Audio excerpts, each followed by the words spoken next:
really helped me to focus my job search, both in terms of jobs that would be good for me and in terms of getting referrals for opportunities. And so I became a passionate advocate of LinkedIn at that point. I had been on LinkedIn for a long time before, but hadn't really used it.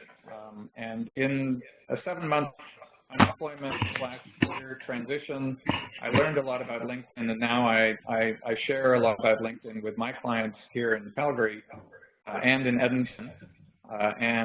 So yeah, I'm really excited about sharing some of that information with you today. Eric, this is Katie. I don't know if you're stepping away from the mic, but it's going in and out a little bit. So if you could just stay close to your mic, or if it's just the technology, that's also fine. Okay, is this better? Yep, that's clear. Awesome. So apologies for that. So before we get into the presentation, just want to share a few numbers related to LinkedIn. I'm not sure if you know, but there are 400 million users of LinkedIn around the world, which makes it the second biggest social network. I like to call it the unsexy middle sibling of social media. It's not very exciting, but it's very, very reliable, and it's a very, very useful tool. 11 million Canadian users, which means that probably over half of the working population of Canada is on LinkedIn.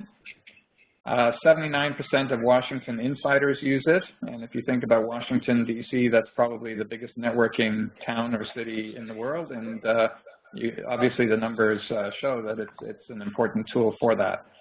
And there are 45,000 standard skills listed. We'll show you the skills section later in the presentation. But one of the things, actually, before we get into this, can I ask, by using the check mark or the X mark, can I see how many of you are on LinkedIn already and how many of you are not on LinkedIn? So if you're not on LinkedIn, give me an X. If you are on LinkedIn, give me a check mark.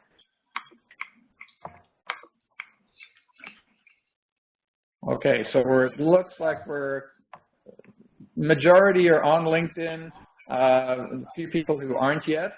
And can I ask, let's delete those, and if you are on LinkedIn already, can you give me a check mark if you think you're using it to its full capability, and give me an X if you think that there's still a lot that could be improved? Well, that's looking like, yeah, okay. So Katie, you're a master. You've attended this training before. And Sean, you're a master. I don't know if you've attended this training or some other, but for everybody else, this is there's going to be a bunch of stuff here that will hopefully be very useful to you. For those of you who are on LinkedIn, can I ask you how many of you have a profile photograph?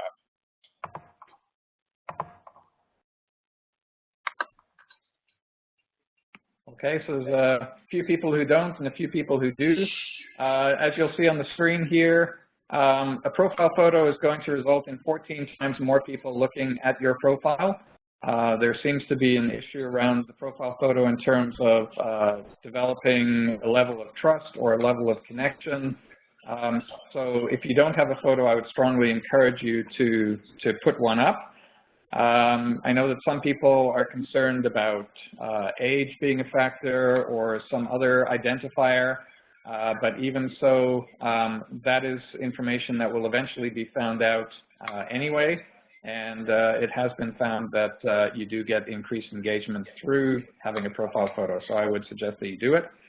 And when we get to the skills section, we'll talk about how it is that having skills listed is going to bring you 13 times more profile views. And you know, basically, if LinkedIn is about networking and about being connected with people, then the more people looking at your profile, the better.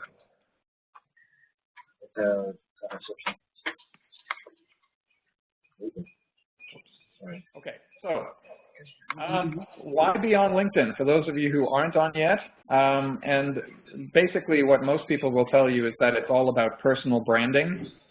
For me, I really don't like the term personal branding. It just sounds like market speak. But if you think about branding, instead of branding, think about it as reputation. You have an opportunity, pardon? Can I just interrupt for a moment? Can I ask everybody to please mute your microphones by clicking on the microphone beside your name on the right-hand side of the panel so we don't get feedback? Thank you. And Geneviève aussi? Great, thank you. Okay. Sorry to interrupt. No worries. Okay, so you have a great opportunity with LinkedIn to create a reputation for yourself, to maintain that reputation, to build that reputation.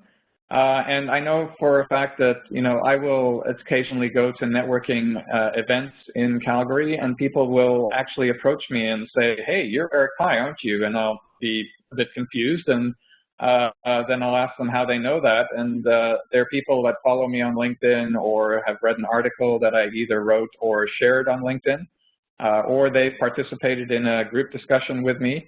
And, I don't recognize everybody because there's a lot of people on there, but, the more you're on there, the more you have an opportunity to actually get yourself to a point of being recognized in your community, in your profession, and for job seekers, an opportunity to be recognized and perhaps selected for a position. For a career practitioner, it's a wonderful tool for networking with your colleagues and peers. I would encourage you to connect with everybody that's on this webinar afterwards.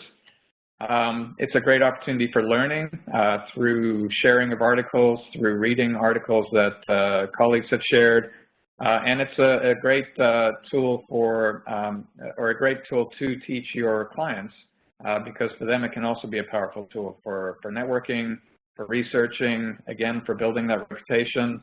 And for finding informational interviews that could potentially result in better career direction or a referral for a job. So overview of the presentation, we're going to talk a fair amount about the LinkedIn profile, which is almost like your online resume. We'll talk about some do's and don'ts for that. I'm going to talk about how you can engage with others through your homepage and through the job search features of LinkedIn. And then we're going to talk about relationships and how you can maintain relationships with your current connections and people that you know already. And then ways to grow your network for referrals or for further learning or just, especially for your clients, to meet people for these informational interviews that I spoke of.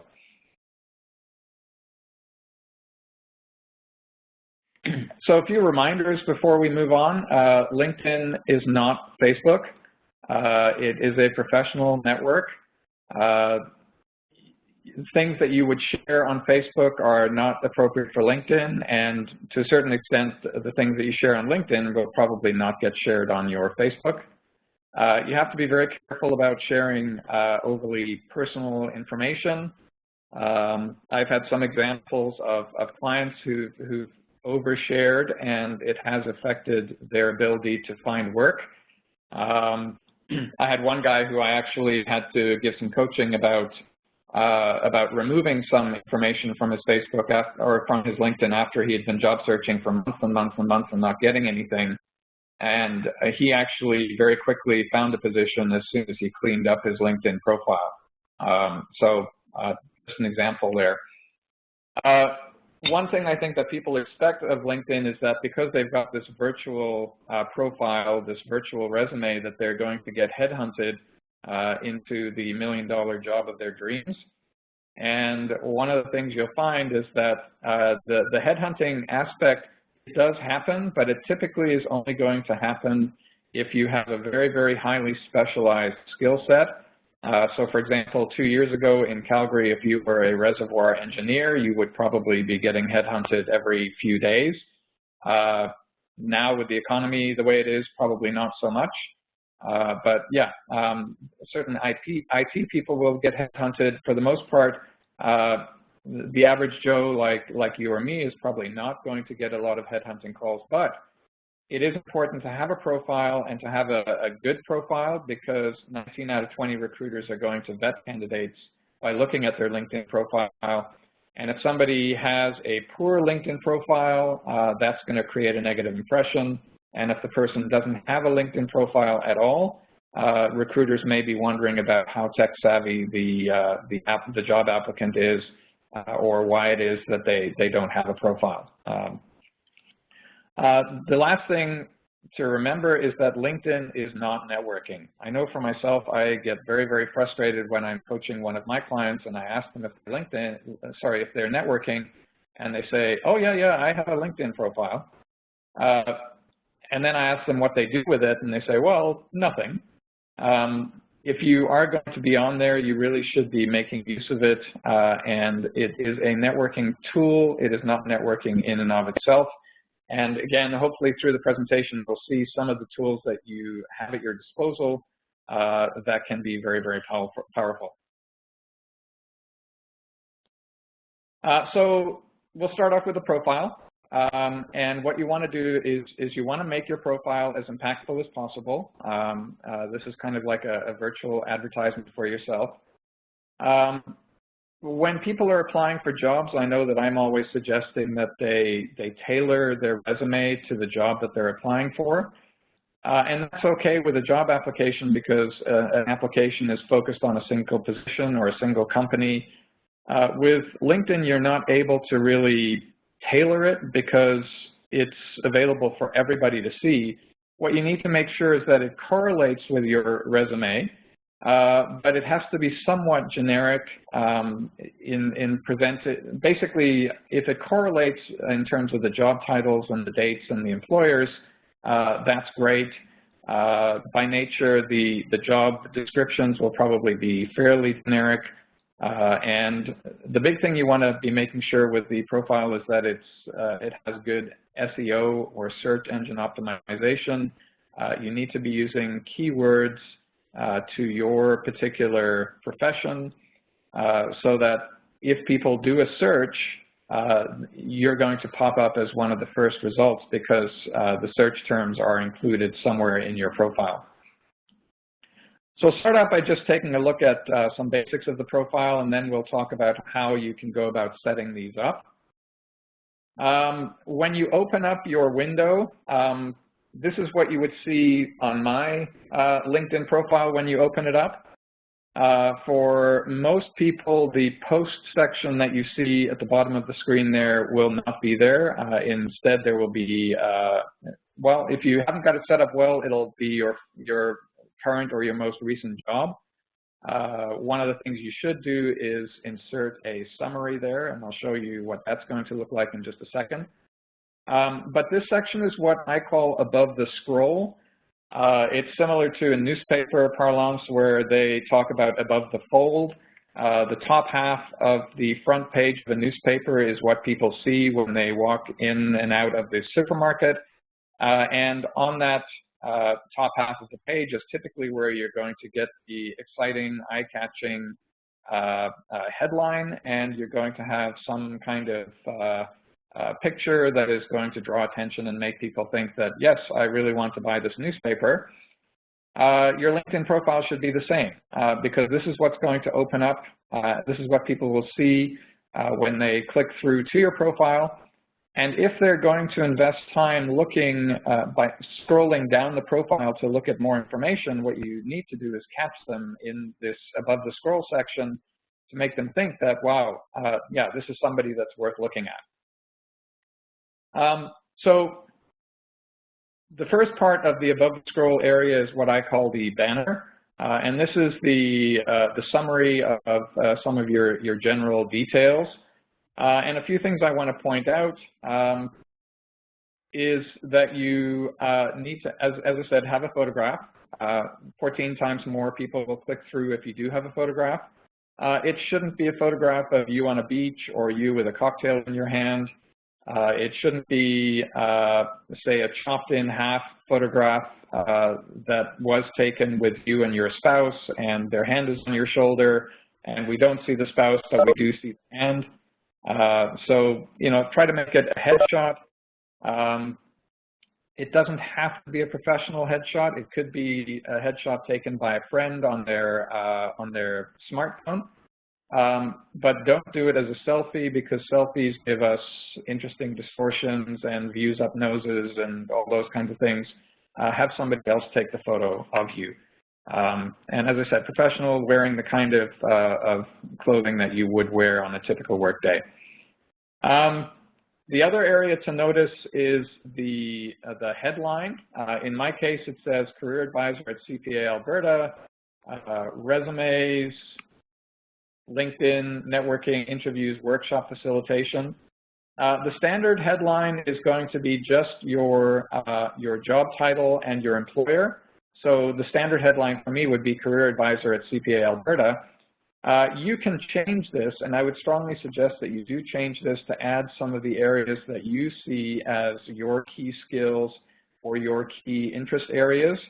And what it's going to do is it's going to mean that when a person takes a look at your banner for the first time, they immediately have an insight into what it is that you're interested in, what it is that you like to do, what it is that you're good at doing. The other information is pretty much going to be standard. The current employment will be there, the previous employment, the education. Those can be changed, but they are populated automatically by LinkedIn. So that part of the setup is actually quite easy.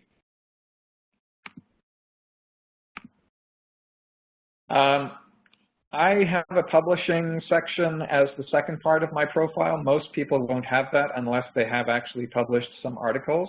I'm not going to spend a lot of time on this during this presentation, but if you do blog at all, if you have a blog, it's a nice idea to copy and paste those blog postings into your actual LinkedIn profile. It's going to allow people to see your expertise. It's going to allow people to see your ideas. And in terms of building and maintaining that reputation for yourself as a professional, it's a really, really great way to do that. It's also something that if you are connecting with your clients, they're then able to get the benefit of your information or your knowledge without you necessarily having to talk with them about it every single time. What you can do is you can refer them to an article and say, hey, read this, and then, maybe in our next session we can have a chat about it. But you're saving time, you're being efficient in terms of that knowledge transfer. What most people will have as the second part of their above the scroll is a summary. And so this is where you're basically encapsulating what it is that you like to do, and letting people have a really good idea of your role. This is a personal preference, and I think if you ask any LinkedIn expert or not so expert what they think should be in the summary, you'll probably, if you ask 20 people, you'll get 40 different answers. In my personal preference and the way that I've chosen to do my summary is to define the problem that I solve, then develop my credibility with some information about my background and my training and education. And then I've put a call to action, which is basically, in my case, because I primarily work with designated accountants in Alberta, I've specified that if they are a member of that group, anybody who's reading my profile, if they're looking to develop career plans, or if they're struggling with a job search, to reach out to me. And calls to action have been shown to increase engagement vastly. So it's a good thing to finish off your summary with, is a call to action to the people that would be your clients, and invite them to connect with you. This takes a little bit of thought. I think for a lot of you, you could probably use something very similar to what I have here, because you're all in the career development industry in some way. But yeah, really have a think about what is the problem that you solve, and then the credibility building. That's kind of a summary of your resume in many ways. The work areas you've been in, the education you have, and the kind of information that is going to develop trust and respect from the potential clients that you're going to be dealing with.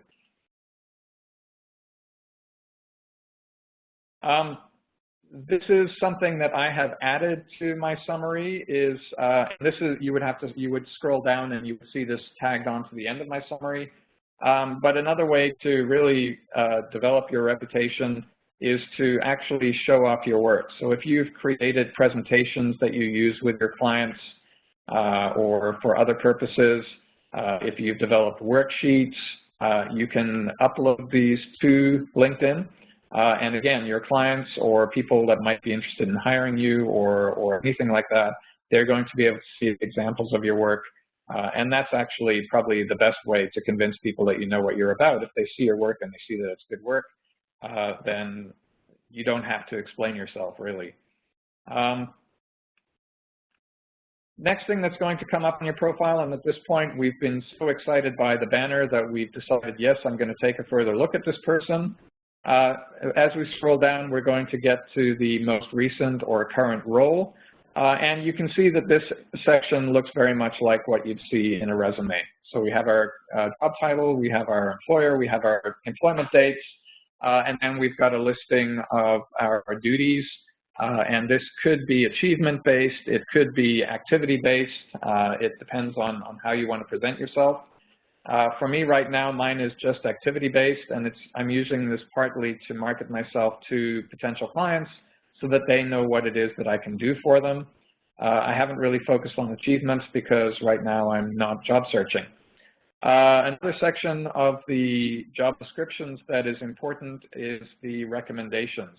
And similar to your work speaking volumes about you, other people speaking volumes about you is going to be as, if not more, effective than you saying good things about yourself. So we can see here at the bottom, Janice Kabelski and Elmian Wingard have both recommended me. They've provided their feedback on my work. And if you can get a recommendation or several for each and every job on your profile, then that really is going to build your reputation as well. Next, we see previous positions, and again, this is a style thing for myself. You don't have to follow this. Your clients don't have to follow this. But in my mind, previous roles are not as important as current roles unless you're looking to return to a previous career or a previous position type. You'll notice that for my previous role, I haven't actually listed any of my job duties. And in this case, the minimal detail is because in my mind, less is more. If you see my job title of Corporate Training Advisor, I'm guessing you can imagine 50, 60, 70% of what I did. You don't have the details, but you have an idea of what I did. This is an area where if a recruiter is looking at your profile and they are interested in you for a position that they're currently looking to fill, not giving details is actually going to be helpful to you because it extends the curiosity. If you have too much detail or a lot of detail, the recruiter is likely going to be able to answer all of the questions that they have about you in terms of your suitability for a position. The lack of detail means that the job title perhaps is hinting that I might be a good candidate, but the lack of detail is what's going to motivate the recruiter to actually reach out to me and have some kind of a conversation. And so, yeah, it's kind of like a first date. You don't tell your date everything about you. You just tell them the good stuff. You leave a lot of things as a kind of like a secret or something to be found out on a future date. Looks like we have a question. How does this type of profile work for someone who has a large variation of skills in previous employment? So if you have a long career, and mine is relatively long, one of the good things about reducing the amount of detail in the job descriptions is that scrolling through your career is going to be a lot easier. In terms of a variety of skills in previous employment, basically I think if you have someone who is focused on getting a particular kind of position, what I would do is highlight perhaps some job details in the positions in their history that are related to what they're looking for, and perhaps reduce the focus on positions that don't really relate to what they're looking for now. And a lot of that can be described in the summary and in the banner headline. I hope that answers the question somewhat. Feel free to follow up, Dana, if I haven't answered that question. Again, we see the recommendations here, and so these are going to help us in terms of people being able to see.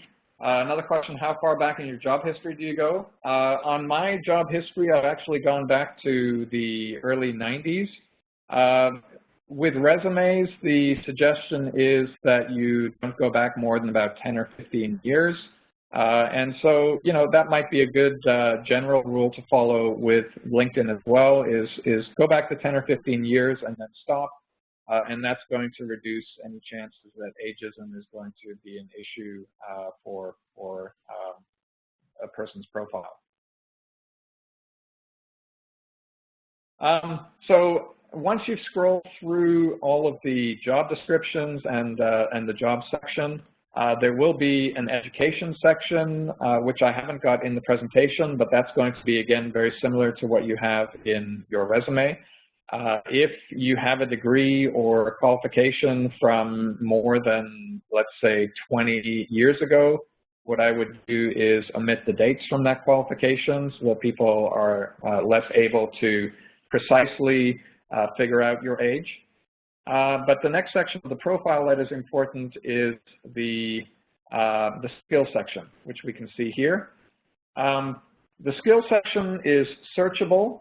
It's searchable by recruiters. It's also searchable by Google. So if a recruiter was to do an advanced search for a particular skill set, they're going to get results back, which are going to be ordered based on how many of the skills in that set the results have. And so the more skills you have listed, the more chance you have of being found in that advanced skill search. You can see here that in my skills section, the first 10 skills are listed at the top. And on the right there, we can see some of the people that have endorsed me for these skills.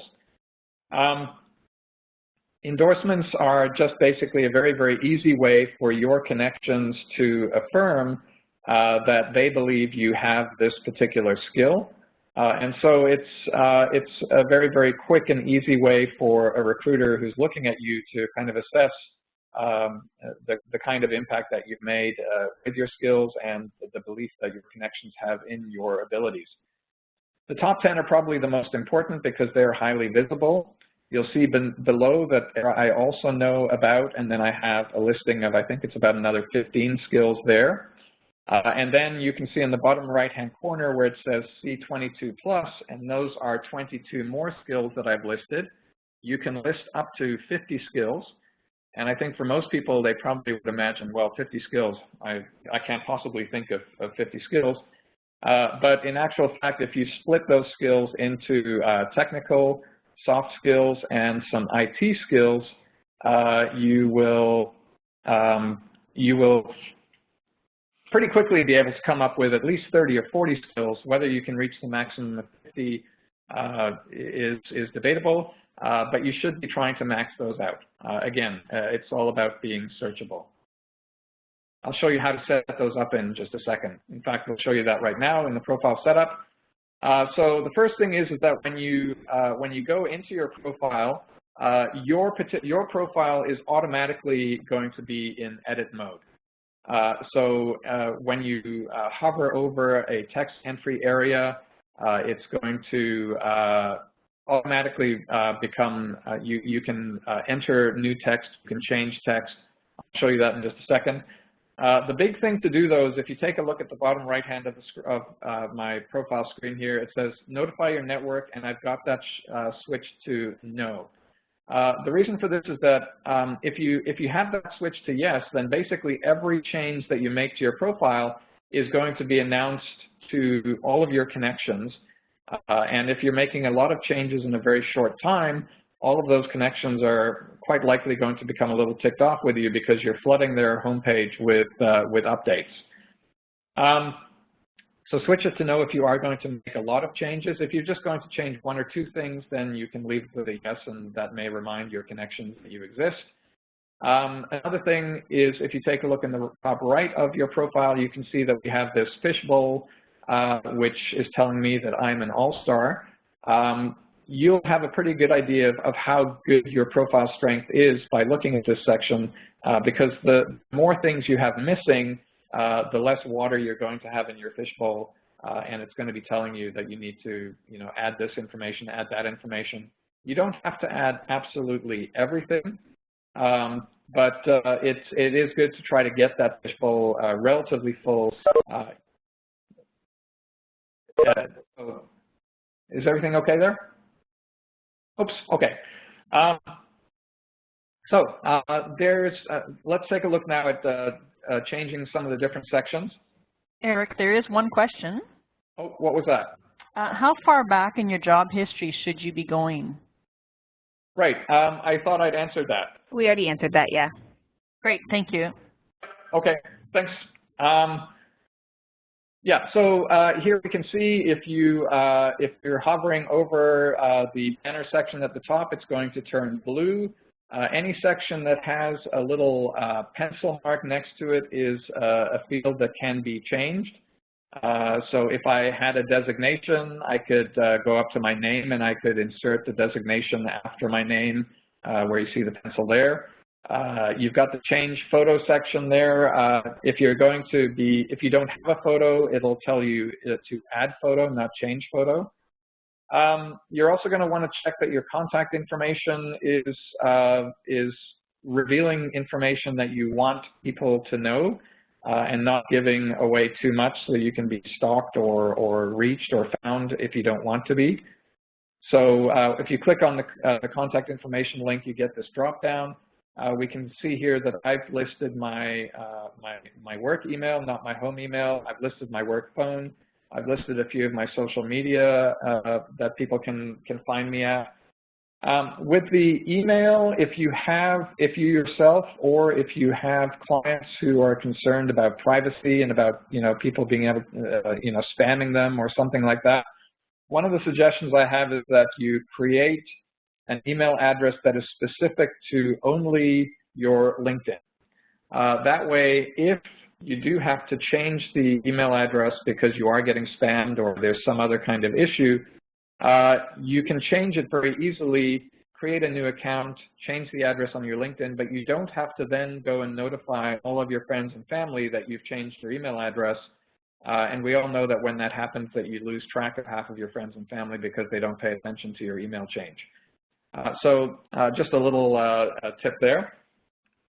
The other thing you want to do is, if you look at the bottom left there, you can see this is my LinkedIn web address or URL. And you'll see that my URL ends with my name, Eric PEI. The standard for LinkedIn is to actually have a combination of name and a bunch of numbers.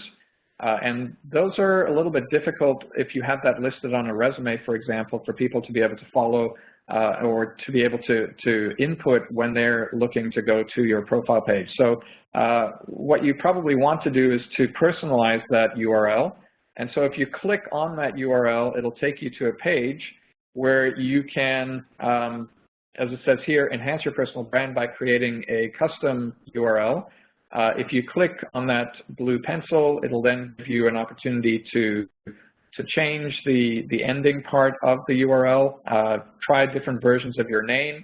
If your name is common, it may be taken already, but then you can just try different combinations. So I could try EPI, I could try E_PI or something like that, until you get one that is going to work for you.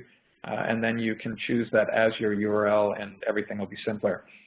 On this page, you can also customize your public profile, which is the profile that people who are not LinkedIn members can see if they search for you. You can make your public profile visible or invisible, and you can also control which information is shown about you. So if you do want to hide anything, you can do that in this section.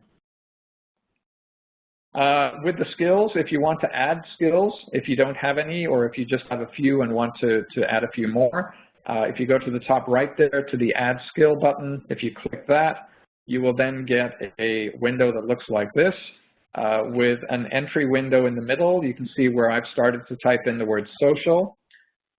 When you start typing in a skill, what LinkedIn will do is it will, oops, sorry, we've got another, do these specifics cost funds?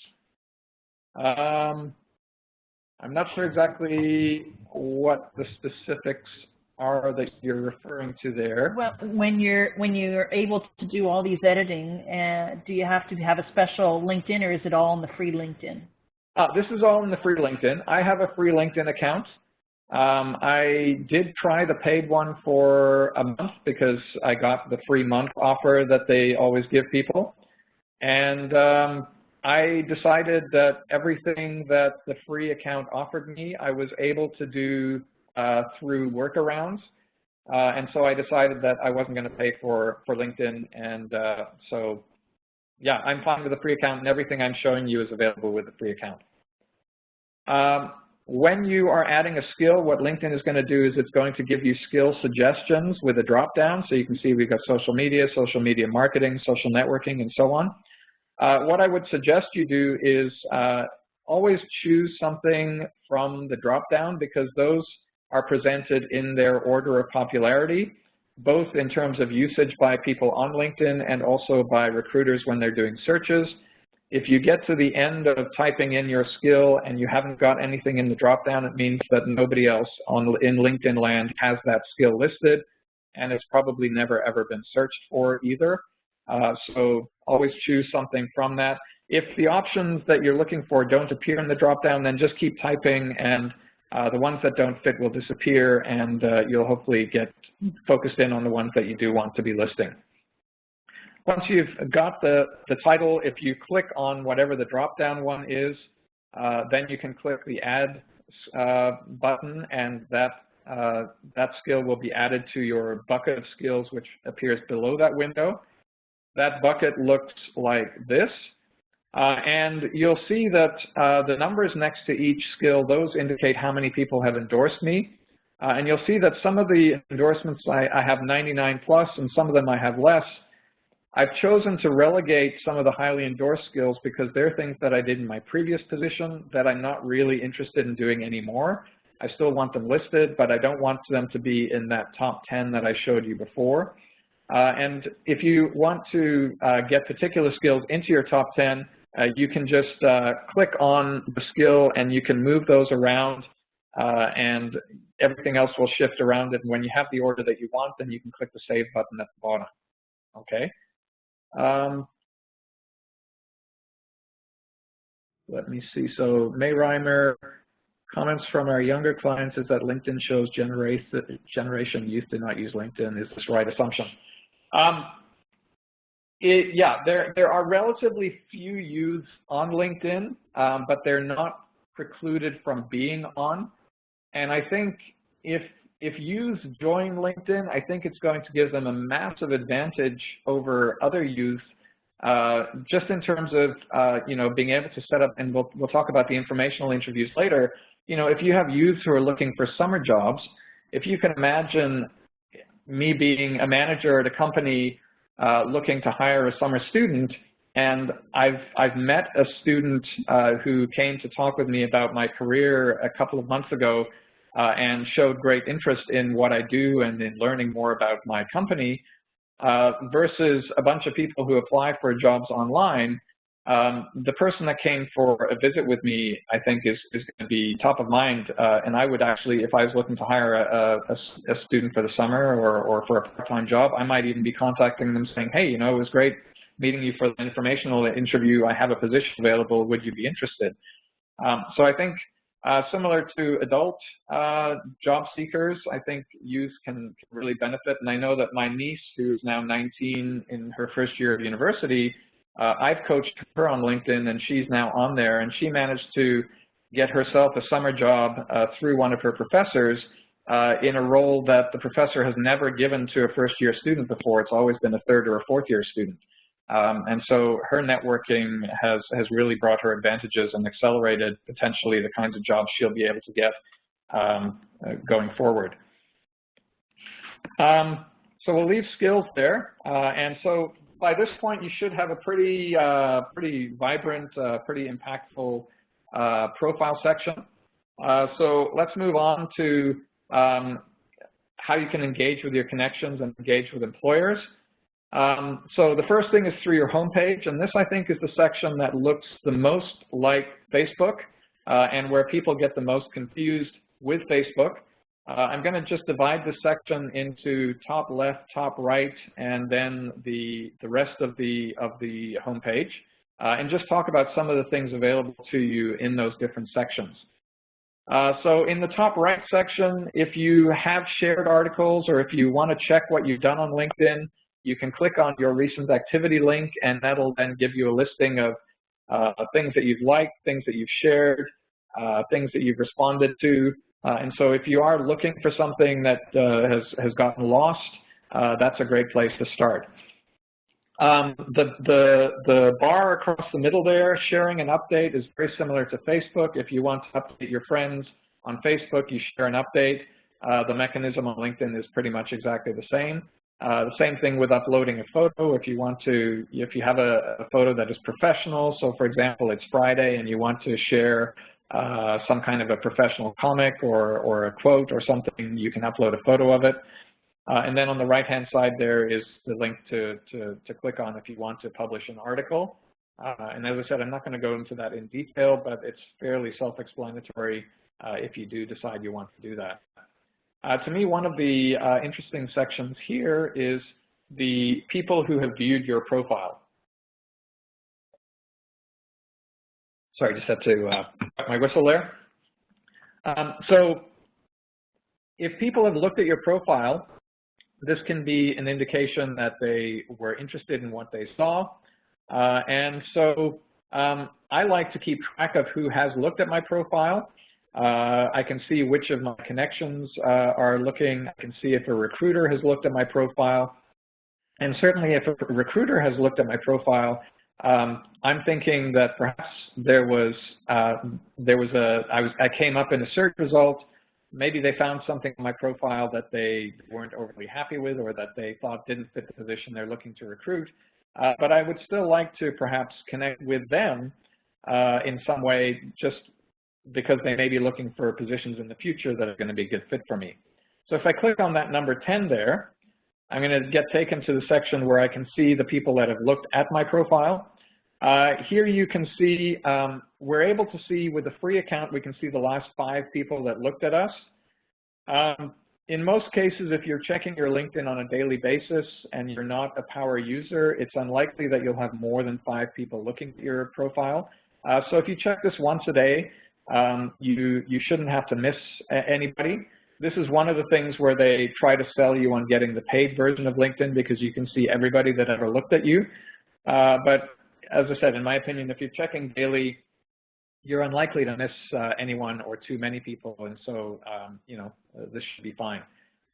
We can see here that, let's imagine I met Noel Tsang at a meeting yesterday. I forgot her name, but I see that she looked at my profile. Because she has a picture, I am going to remember her and go, oh, Noel, that's right, that's what her name was, and I may now be tempted to connect with her. You can see on the right-hand side that I had 2 people look at me who don't have pictures, and so if I had met 1 or 2 of those people, there's no way of me knowing if I forgot their name because I can't see their picture, and so I don't have that visual reminder there.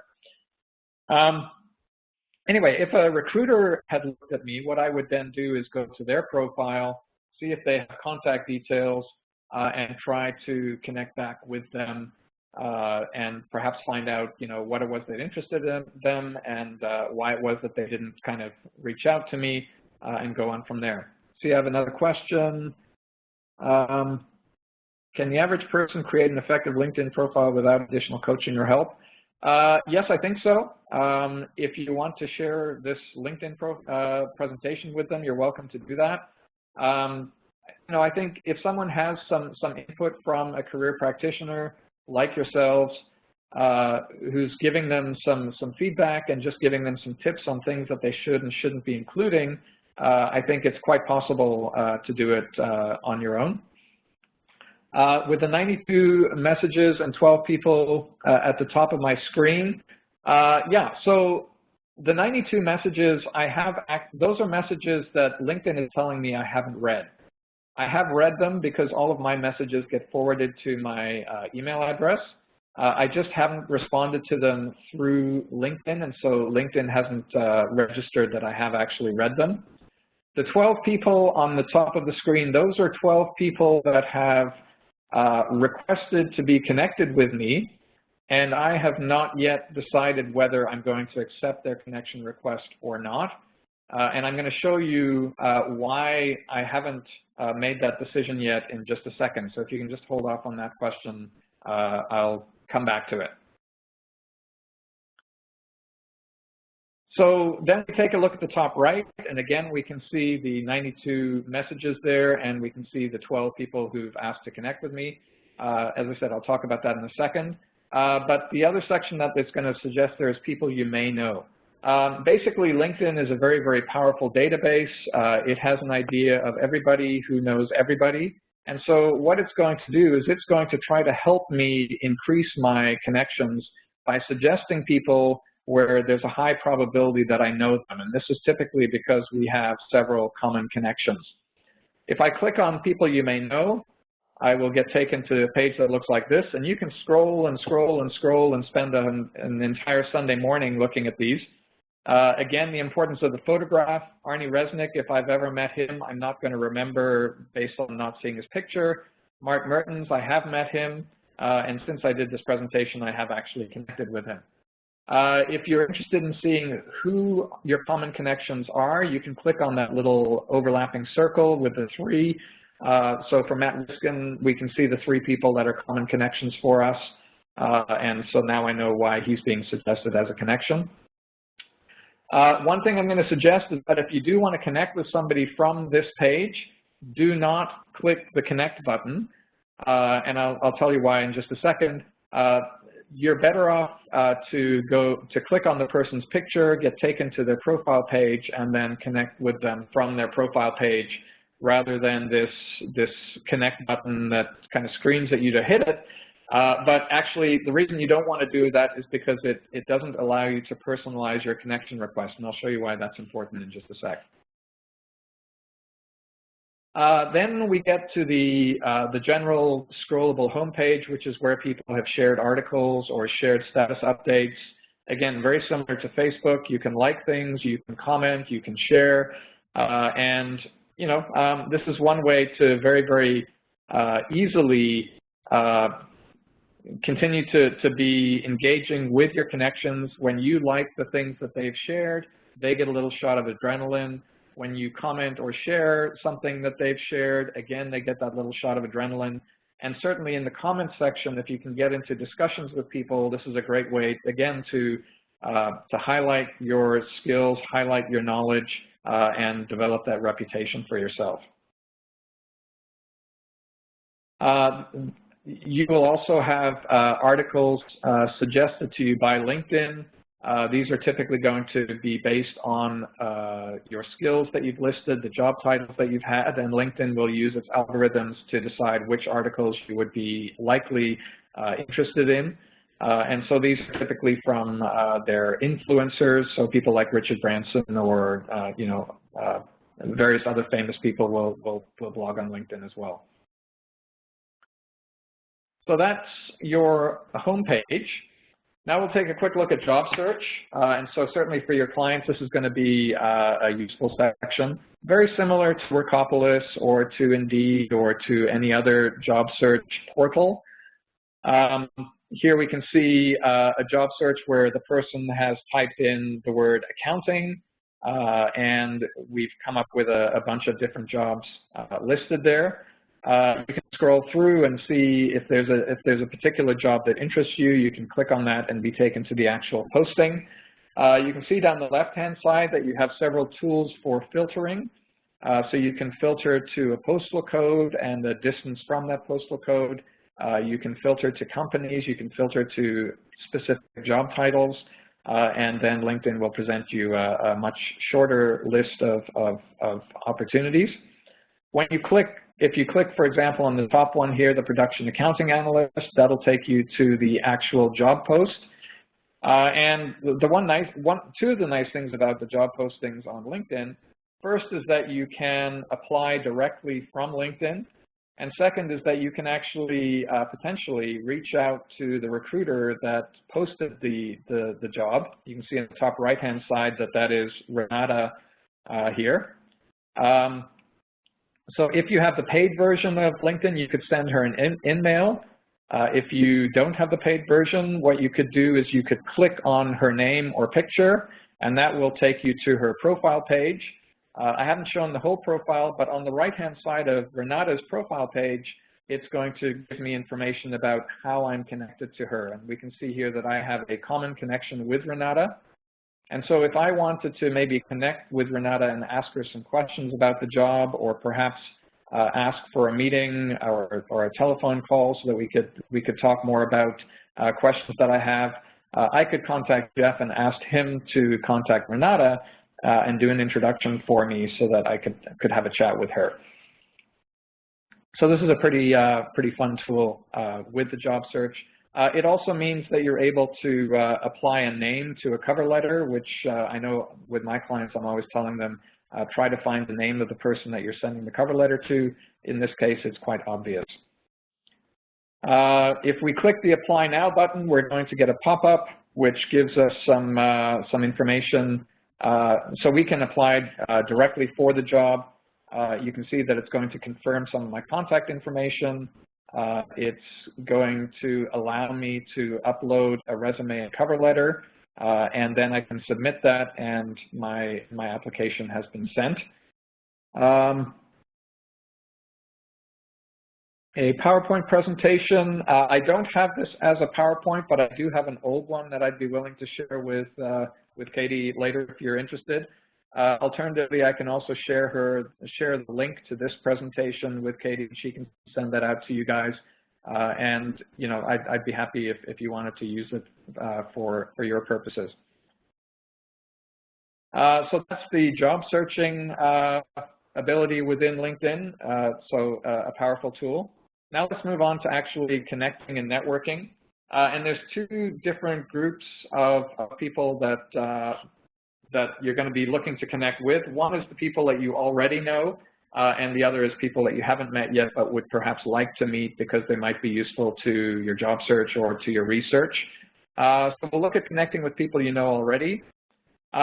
So when you want to connect with somebody, let's say you met somebody at a networking meeting yesterday, or you've heard about a person from several of your colleagues and they've suggested that you connect with this person. If you do a search at the top, what LinkedIn will do is they'll do a drop down of all the people that have the same name.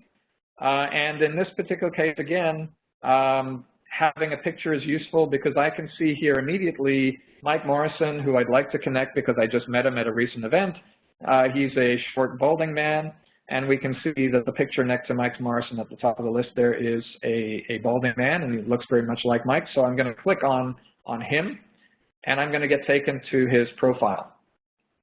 On the profile, you can see we have the connect button there, and I would suggest that when you are trying to connect with people that you always do it from their profile page because you are able to personalize the message.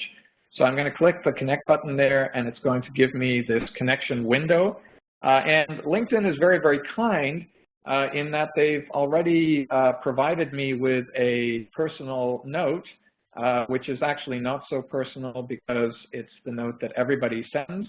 And if you're wondering about the 12 people that I haven't accepted their connection request from, it's because they use this note. And I kind of have this personal philosophy that I prefer not to accept connection requests from people that haven't told me how they know me and why they want to be connected with me. So what you're going to want to do is you're going to want to click in that personal note window, and you're going to want to tailor the message to the person that you're connecting with. So here is a better message. I met Mike at the Social Summit, which was a social media conference. I wanted to talk with him more about Facebook and Twitter marketing because that's not an area that I'm an expert in, and I'd like to be connected. So now I'm reminding Mike of who I am. I'm giving him a very clear reason or purpose for the connection, and this is actually going to increase the chance that the person is going to accept my connection request. You're going to have to also select how you know Mike. So I'm going to say that we've done business together, and then I have a drop down there for choose company, and I'll choose my current employer. If you were classmates or if you're a colleague, you can choose that option, and it's going to ask you for which school it was or which company it was that you worked together at.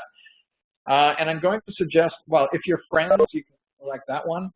But if you don't have one of those 4 reasons for connecting, then I'm going to suggest that you not actually connect. If you select the other option, it's going to tell you that you have to give that person's email address. And if you don't know the email address, then it's not going to allow you to make the connection. And so for strangers, I'm going to suggest the method that I'm going to show in just a second, which is how to connect with people that you don't know yet. Anyway, with this, once you've selected how you know them, you've tailored your message, then you're going to click the send invitation at the bottom, and hopefully within a few minutes, hours, or days, the person will accept your connection request, and then you will be connected on LinkedIn. And at that point, they're part of your Rolodex. And so, for example, one other thing, when you're connecting from your mobile phone, again, you're going to want to make sure that you connect from the person's profile page, not from any other connection option. And on the profile page on a smartphone, the connect button is not actually going to give you the option to tailor your message. It's just going to send the standard connection request. What you want to do is go to the top right-hand corner there where you see the 3 dots. That's the options button. Click on that. And then what will happen is the smartphone app will give you the option to customize the invite, and you can click on that, and it'll then give you a pop-up very similar to what we saw on the website there, where you can change the message, tell the person how you know them, why you want to connect, and then send the invite, and it will be personalized. Once you're connected, you're going to have a whole bunch of information at your fingertips about the person that you're connected with. If you go to that person's profile, you can see there's a button there for send a message, so you can personal message back and forth with the person. You're going to have access to their contact information at all times. And you also have relationship reminders. So you can write yourself notes about the person to remind you of something. So, you know, has 3 kids or really likes dark chocolate or whatever. You can set reminders. So if this is a very, very important contact, then what you might want to do is set yourself a reminder to connect with them or send them a message on the 1st of every month or something like that. You can make notes about how you met. And you can also tag people, and by tagging, what you can do is you can assign people to groups. So you could have a tag for career people, you could have a tag for HR people, you could have a tag for oil and gas or whatever you want to set as your tags. And that's a way for you to organize your contacts. So a whole bunch of things you can do there with the people that you know already. Now we move on to people that you would like to meet, and this I think is, it's a great tool for career practitioners, but I think it's also very, very important as a tool for job seekers, especially if they are new to a community and they don't really have a solid network set up yet. And my understanding from talking with Katie is that for a lot of you, that is the boat that your clients are in. So if they can somehow meet face-to-face with people in the industries or companies or jobs that they're interested in pursuing, they can do some real good research about the town or city where they're now living. They can learn a little bit about how, you know, networking works in that city, if there's any good meetings to go to, and get themselves known within their industry by people who actually work in it. So yeah, getting advice, getting access to the hidden job market. We all know that a lot of the jobs these days are not actually advertised anywhere, that they're going to be filled through networking. And through these meetings, you can potentially get referrals for meetings or jobs. In my particular job search 4 years ago, the week that I was offered the job that I have now, I had 3 different people contact me who I had networked with in the months leading up to that. All of them basically telling me that there was a new position internally announced at their company, and that they thought I would be a good candidate, and telling me that if I was interested in the position, that they would be willing to take my resume down to HR, and I was almost guaranteed an interview. So that was certainly going to increase my chances of getting one of those positions. So how do you do it? One of the things I'm going to suggest, particularly for your clients, and you may be suggesting them to this already, is to kind of create a hit list of companies or jobs or something, usually companies that they would be interested in working at. And what they want to do is they want to try to meet some actual people that work at those companies. And so once they've got their hit list, they can do this kind of process for each company on that list. Here we're going to imagine that the person is interested in working at the United Way of Calgary. So they start typing in United Way Calgary, and we're going to select that next to the company's label there. And that's going to take us to the company LinkedIn page. And so here we can do some research about United Way of Calgary. We can see their recent updates. Some companies will have a careers tab that people can click on and see the jobs that are available there. To me, the most important section of this page, though, is the top right-hand, where we have the how you're connected. And so we can see here that I don't have any first-degree connections at United Way. First-degree connection is somebody that I know personally, and I'm connected with them on LinkedIn. But I have 78 second-degree connections.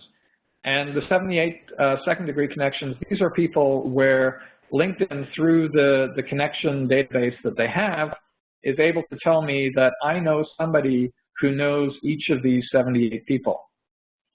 If I want to find out who it is that I know, that we know in common, that's potentially a person who could make an introduction for me. I'm going to click on the number 78, and that is going to take me to a listing of all of those second-degree connections. You can see on the left-hand side that I'm able to filter these. So I could filter these to the Calgary area, and that's going to delete some of the people who are outside of Calgary. And I can then scroll down the people in this list and look for people that do something similar to what I do, or people that I think might be able to help me with a meeting. In this particular case, just as an example, I want to meet with Jeff Pearson. And so we can see for Jeff Pearson that we have 5 shared connections there. And if I click on that link of the 5 shared connections, I then get a drop down, and we can see here that 3 of those connections are shown.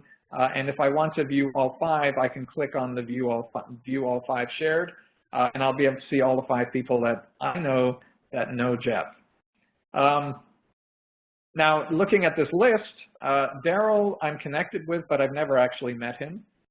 Stephanie I'm connected with, and I have met her, but we don't necessarily get along that well.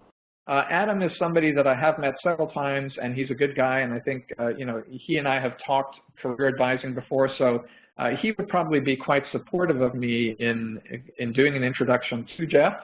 So I'm now going to reach out to Adam, and I'm going to send him a message either by email or within LinkedIn, and I'm going to ask for an introduction. And here is a copy of kind of like a form message that you could send, something similar to this. So, hi Adam, I saw on LinkedIn that you know Jeff Pearson at United Way. I'm wondering if you would introduce me. I'd like to learn a bit about United Way and their operations. If you can make an introduction, please let Jeff know that I only need 15 to 20 minutes. I'm happy to meet anywhere. Coffee's on me. Looking forward to hearing back from you. Regards, Eric. So I will send this message to Adam. You'll notice that I haven't put anything in here about getting a job. Reason for that being that if there isn't a job that Jeff Pearson's able to refer to me to, then perhaps there's no reason for a meeting. The purpose of the meeting, I think if you want to increase the chance that people will accept your meeting, is to make it something where you're going to be learning, where there's no pressure on them to provide anything other than subject matter expertise, and that way the pressure is off and the chances of getting a meeting go up significantly. When I was job searching 4 years ago, my message was basically usually focused on making career decisions and wanting input from them to help me with those decisions.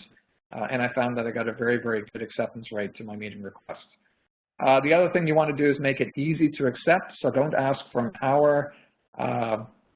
Don't ask them to come to you. And the offer of coffee is always a good one.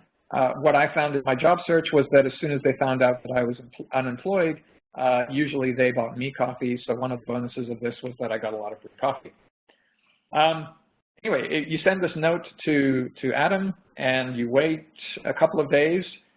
Typically, you'll get a message back within that time, and it'll either be, sorry, I don't know Jeff that well, and so I wouldn't feel comfortable doing an introduction. And if that happens, fair enough. But in a lot of cases, it'll be something like, well, I talked with Jeff. He's agreed to meet with you. Here's his phone number. Here's his email. Why don't you reach out to him and set up a meeting? And there you go. And at that point, when you call the person, it's very much a warm call as opposed to a cold call. The person has already agreed to meet with you, and there you've managed to get connected with somebody that you might not otherwise have the opportunity to meet with. When I was doing this, when I was having the meetings with people, I always used to ask them why they agreed to meet with me, and about half of them said that it was an altruistic thing, that they just like to help people who are networking because they benefited from networking themselves in the past. The other half basically said something along the lines of, you know, I didn't really care about you at all, but I do care about the person that you asked to introduce you. And so in order to keep them happy, I accepted the meeting request with you. And in the back of my mind, I was thinking, you know what, I don't really care what your purpose or what your reason for accepting was. I'm just glad that I got the meeting. But it was an interesting little research question to ask. So there's a tool that to me is probably the most important tool with LinkedIn, is just this ability to meet people that you might not otherwise have access to. Really, really great tool for research, a really, really great tool for getting referrals for jobs, one that you can very easily use if you don't have a very big network. And to me, this is kind of like the pot of gold within this platform. So there we've seen some ways of connecting and networking. And with that, we're going to finish the presentation. It doesn't look like there are any outstanding questions. I wonder if there are any or if we have time for them. But I'll finish there, and thank you for listening. Jen? We absolutely have time for questions. Yes, no problem. If you just want to raise your hand, there we go. And Jen. Yes, one of my questions was regarding the skills page that you had. Where it shows all of the ones that we selected based off of the suggestions in their database. Will those specific target words be also generated for people who do searches on us, or will we need to have only those target words in, say, our personal description of who we are? Does that make sense? I'm not sure the part about generated for the people who do searches on us. So you, in the very beginning of your presentation, you talked about search engine optimization? Yes. Yes. So, and to use specific words so that way we would be, you know, maybe one of the top 5 people who come up in searches. Right. With those words in our skill set that we choose, based off of their database, will those words also be used in that, or only the words that we type in say, our personal description? Well, so when somebody is doing an advanced search, what they will do is they would have a paid version of LinkedIn that gives them multiple ways to search. But typically what they're going to do is they're going to, in their search window, they're going to input, let's say, a list of 15 skills that they are looking for people that fit that skill set. They're then going to click the search button, and LinkedIn is going to go into the database of 400 million users, and it's going to pop up a list of people that fit the search to the person that did the search, and it's going to be based on best matches. So the top result is if there's a result for 15 skills and the person meets all 15 of them, then the top result will have all 15. And there might be 3 people who have all 15, they would appear at the top, and then next you'll have the people who have 14 of those skills. And all of those skills are coming from that skills section that you have created. Does that make sense? Yes.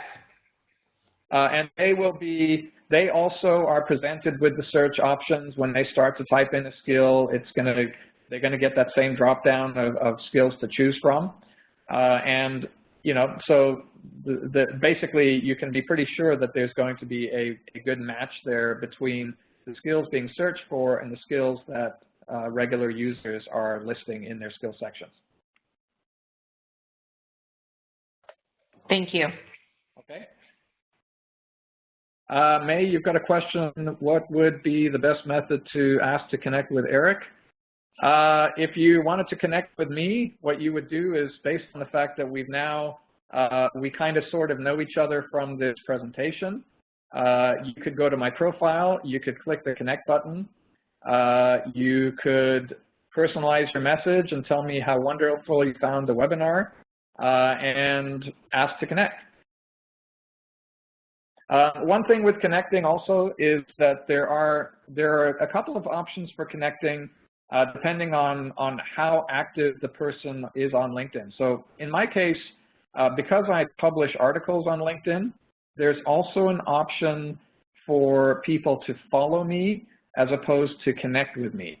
The difference is that connecting is kind of like two-way love. It's going to be I'll see everything that you share, and you will see everything that I share, and we'll be able to message each other and so on and so forth. The following means that I don't have a choice whether, like, I can't turn down your follow request, but what will happen is by following me, you will be updated when I share things. So if I write a new article or if I share an article, that will come up in your homepage. And so, for example, if you wanted to follow Richard Branson, it's unlikely that he would accept your connection request, but by following him, you would be able to be kept updated on everything that he does on LinkedIn, and so you would still have the benefit of his knowledge and experience. Okay? So it's up to you. If you would like to connect and you'd like to be able to message back and forth and ask me questions, then by all means connect. Just let me know who you are. If you personalize your message, then you will not be one of the 12. At that point, I would have enough to go on in terms of deciding whether to accept or not. And in your case, I would accept, because I'm always looking to be connected to other career professionals. Hope that answers that question. Are there any others?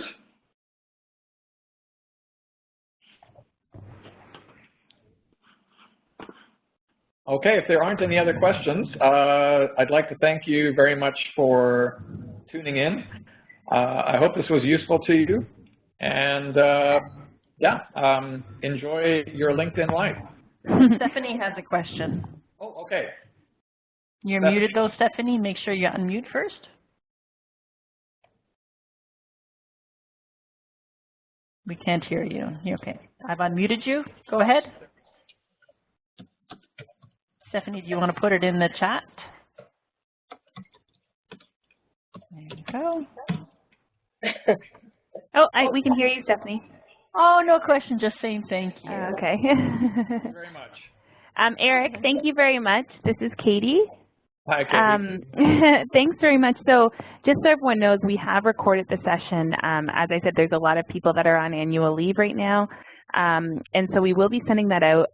We also hope to have future, just a little bit more capacity building surrounding LinkedIn. We're not sure how that's going to look, but stay tuned. And yes, I encourage everyone to follow Eric, add Eric to LinkedIn, and hopefully he'll approve your request, because he does post a lot of interesting articles and information for career practitioners, not just in terms of LinkedIn, but also in general. So it can be a helpful tool. And I will be sending out, I'll be sending out the recording with a little bit of a survey just to follow up on kind of questions or information gaps that may exist and how we can meet those in the future. So thank you everyone for logging on. I hope you guys have a fabulous end of March. I guess there's only one more day left. And thanks, Eric. We'll be in touch. Okay. Okay. Thank you very much, everyone. Thanks, Margaret, for the assistance as well. Yeah, You're thanks. welcome. Thank you. Okay.